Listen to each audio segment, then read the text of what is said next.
இவருக்கு அரசியல் அனுபவம் என்னங்க இருக்கு? கருணாநிதி மகன்ங்கிறது சரி. அப்படின்னா அவர் ஏங்க மாறி மாறி நான் முத்துவேல் கருணாநிதி மகன் எல்லா இடத்துலையும் சொல்றாரு? இவர் கருணாநிதி மகன் எல்லாருக்கும் தெரியாதா?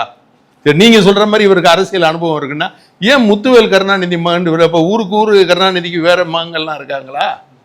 இல்ல அதுல போட்டா போட்டி இருக்கா? இல்ல என்ன காரணம்? அதனால இவருக்கு என்ன அனுபவம் இருக்கு? அதே மாதிரி இப்ப உதயநிதி வந்திருக்காரு துணை முதல்வரா. இப்ப இவருக்கு ரொம்ப அனுபவம் இருக்குன்னு நீங்க நினைக்கிறீங்களா? இவரும் பிறந்ததுல இருந்து திமுகவுல தாங்க அவர் பிறந்தாரு. கருணாநிதி வீட்டுக்குள்ளதானே அவர்லாம் பிறந்தாரு. அப்ப திமுகவுல தான் அவர்லாம் பிறந்திருக்காரு.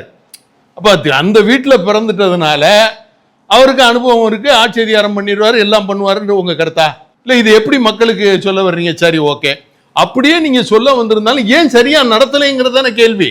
மக்களாட்சி சரியாக நடத்தலைங்கிறதுனால தானே இப்ப கேள்வி. மக்களாட்சி இவங்க சரியாக நடத்தி இருந்தா இந்த கேள்விக்கு இங்க இடமே இல்லையே. இவர் பொம்மை அமைச்சர், பொம்மை முதல்வர், டெய்லி ஷூட்டிங்கா தானே போய்கிட்டு இருக்கு.